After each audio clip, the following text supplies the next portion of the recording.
లేనలేరల్లా చిండూరుది లేదు, ఏదో చిలుకలూరుపేటలో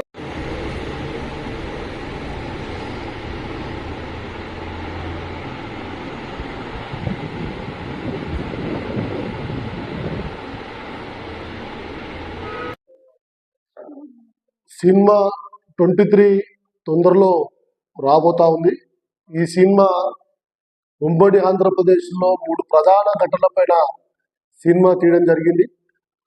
ఒకటి చుండూరు, రెండోది చిలకలూరుపేటలో దళితులు చేసిన సంఘటన, అట్లాగే జుబ్లీహిల్స్ ప్రాంతంలో పరిటాల రవి చేసిన ఒక సంఘటన.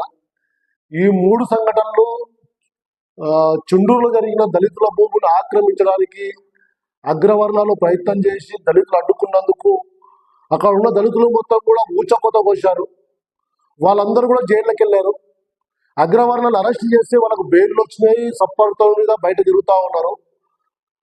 అట్లాగే జుబ్లీస్లో జరిగిన సంఘటనల పైన పరిటాల రవి సంఘటనలో అనేక మంది చనిపోయారు. ఆ సంఘటనలో కూడా అగ్రవర్ణాలు అక్కడ ఉన్న వ్యక్తుల్ని చాలా మంది బాంబ్ బ్లాస్ట్తో చంపుతూ వాళ్ళకు సప్రవర్తన మీద బయటకు రావడం జరిగింది.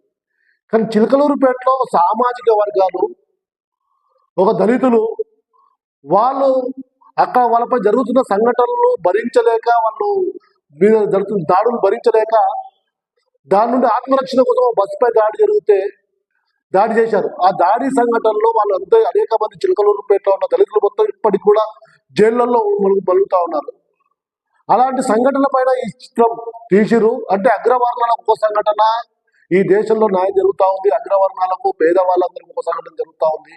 కాబట్టి ఇలాంటి అగ్రవర్ణాలకు కాదు, దళితులకు సమాన న్యాయం ఉండాలనే పద్ధతుల్లో ఈ సినిమా చేయడం జరిగింది. ఇది సామాజిక వర్గాలు, ఎస్సీ, ఎస్టీ, బీసీలు అందరికీ కూడా వర్తిస్తుంది. కాబట్టి దేశంలో సామాజిక వర్గ జరుగుతున్న దాడులు ఏ రకంగా ఉన్నాయో ప్రతిదీ కూడా ఈ సినిమాలో చూపించడం జరిగింది. కాబట్టి ప్రతి ఒక్కరు ఈ సినిమాను చూసి సామాజిక వర్గాల పైన దేశంలో జరుగుతున్న సంఘటనలు ఏ రకంగా ఉన్నాయో కళ్ళకు కనబడ్డట్టుగానే చూపించారు ఈ సినిమాలో. కాబట్టి ప్రతి ఒక్కరు ఈ సినిమాను చూసి వాళ్ళని దర్శకులు రాజు గారు తీశారో వాళ్ళందరినీ కూడా మెచ్చుకోవాల్సిన అవసరం ఉందని చెప్పేసి తెలియజేసుకుంటూ ప్రతి ఒక్కరు కూడా ఈ సినిమా చూడాలని కోరుతా ఉన్నాను.